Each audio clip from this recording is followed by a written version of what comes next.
Rain hammered the sidewalk like 1,000 tiny fists, and Liam Carter was already late. His daughter's backpack strap had snapped that morning, his car refused to start, and now, running with one hand holding an umbrella over 7-year-old Emma and the other gripping her hand, he wondered if life ever went easy on single parents. He didn't expect the moment that would change everything to appear as a thin, trembling silhouette in the downpour. A hunched old man struggled along the side of the street, soaked from head to toe, leaning heavily on a worn wooden cane. Cars splashed by, ignoring him. The sight hit Liam like a punch to the chest. "Daddy, he's all wet," Emma whispered, pulling gently on his sleeve. Liam hesitated only a second before steering her toward the old man. "Sir, are you okay?" he asked, his voice overpowered by the roar of rainfall. The man lifted his head. His eyes were foggy but gentle. I'm trying to get to Maplewood Clinic. My legs don't work like they used to. The bus never came. The clinic was nearly half a mile away." Liam looked at Emma. Her hair was plastered to her forehead, she was shivering. They would both be late. He might even get written up at work again. But there was no way he was leaving this man alone in the rain. "Let us walk with you," Liam said simply. The old man blinked, surprised. "Son, that's out of your way. Doesn't matter." So, under their small umbrella, the three of them moved slowly through the storm, Liam holding the umbrella over them all, Emma clutching her dad's coat, and the old man leaning on Liam's steady arm. The journey took 20 long, wet minutes. When they finally reached the clinic entrance, the old man paused, breathing hard. "Thank you. My name's Harold. I don't know what I would have done without you." "It's okay, Harold. Take care," Liam said warmly. But he didn't know that helping this stranger would completely reshape his family's future. By the time Liam and Emma reached her school, the gates were closing. He ran all the way to his job at Westbridge Logistics, arriving drenched and 15 minutes late. His supervisor, Miranda Hale, stood at the entrance checking timecards. She wasn't cruel, but she was strict, and she had already warned Liam twice. Her eyes widened when she saw him, dripping rainwater onto the clean tile floor. "Carter," she sighed. "Again. I'm really sorry," he said, catching his breath. "I was helping. I don't want excuses," she cut in. "This is your third tardy this month. One more and I have to report it to management." His stomach dropped. "Please, my daughter depends on this job. If I lose it." Miranda lifted a hand, her stern expression softening momentarily. "Just go clock in. We'll talk later." Liam nodded, swallowing the fear building in his throat. All day he replayed the morning in his head. Had he done the right thing? Helping Harold felt right, but the consequences terrified him. Being a single father meant every mistake cost double. When his shift ended, he drove home exhausted, still worrying about what tomorrow might bring. He had no idea that tomorrow held something far more unexpected. Just as he was tying Emma's shoes, his phone buzzed with a message from his supervisor. "Please come directly to my office before returning to your station." Liam's heart pounded. "Am I in trouble, Daddy?" Emma asked quietly. He forced a smile. "No, sweetheart. Whatever happens, we'll be okay." But the moment he arrived, he saw two corporate executives sitting in Miranda's office. His pulse quickened. "Mr. Carter," one of them said, "please have a seat." Miranda stood off to the side, her hands clasped tightly. Liam sat, already preparing himself for the worst. Then something unbelievable happened. The older executive leaned forward. With a warm smile, "We wanted to personally thank you for what you did yesterday."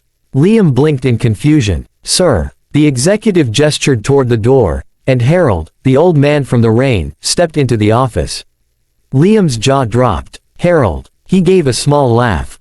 "Didn't expect to see me again, did you?" The other executive explained, "Harold is our founder. He retired last year, but he still visits the clinic weekly for therapy. He told us how you helped him."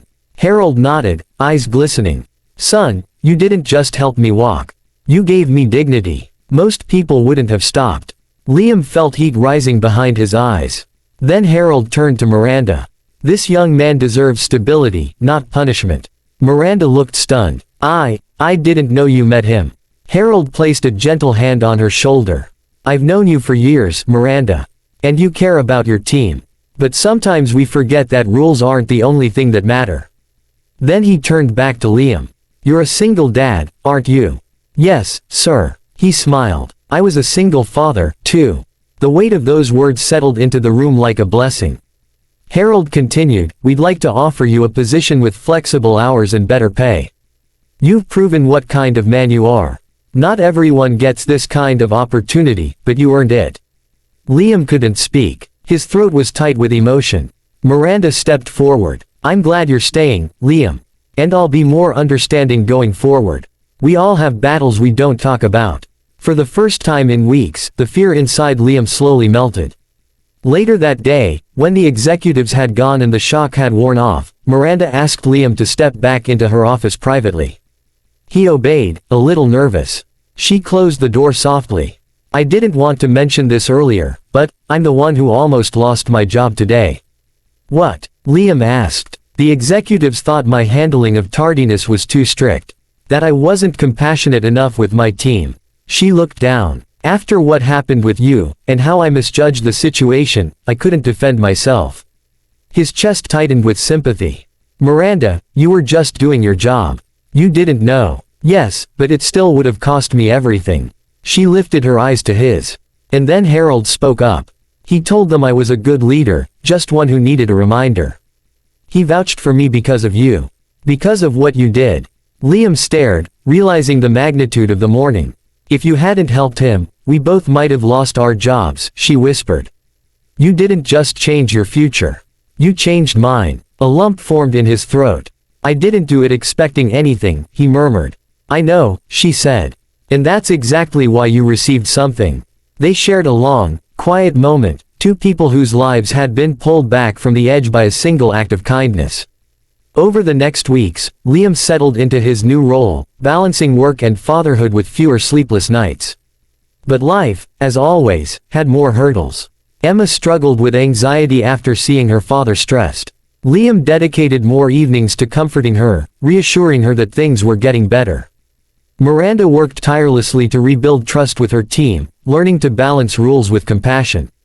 Harold battled worsening health, grateful that he'd made a meaningful connection before things declined further.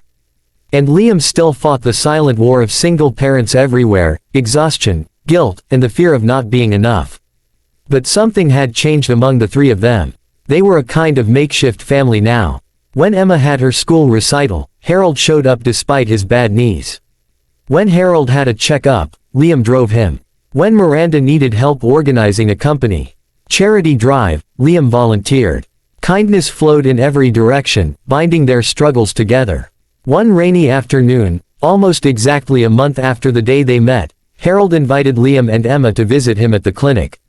His health had declined sharply, and they knew it might be their last real conversation.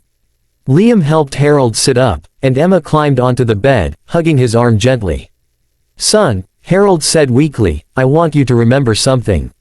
Liam took his hand. Anything. Harold's cloudy eyes brightened with a final spark of wisdom.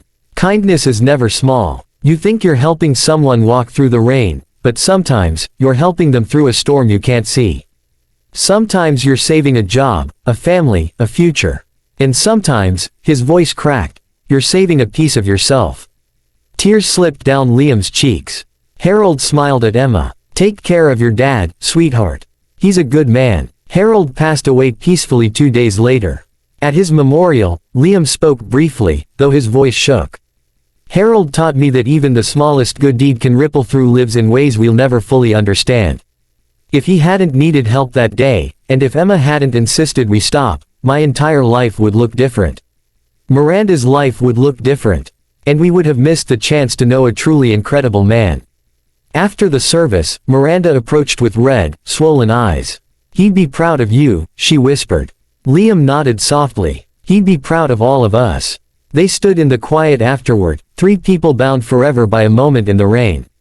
Final message. As Liam tucked Emma into bed that night, she asked, Daddy, do you think Harold knows we miss him?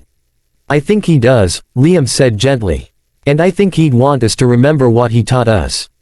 What's that? That kindness is never wasted. Not ever. Emma smiled sleepily. I want to help people too. And as Liam watched her drift into dreams, he knew Harold's legacy would live on. Not just in their lives, but in every life they touched from that day forward.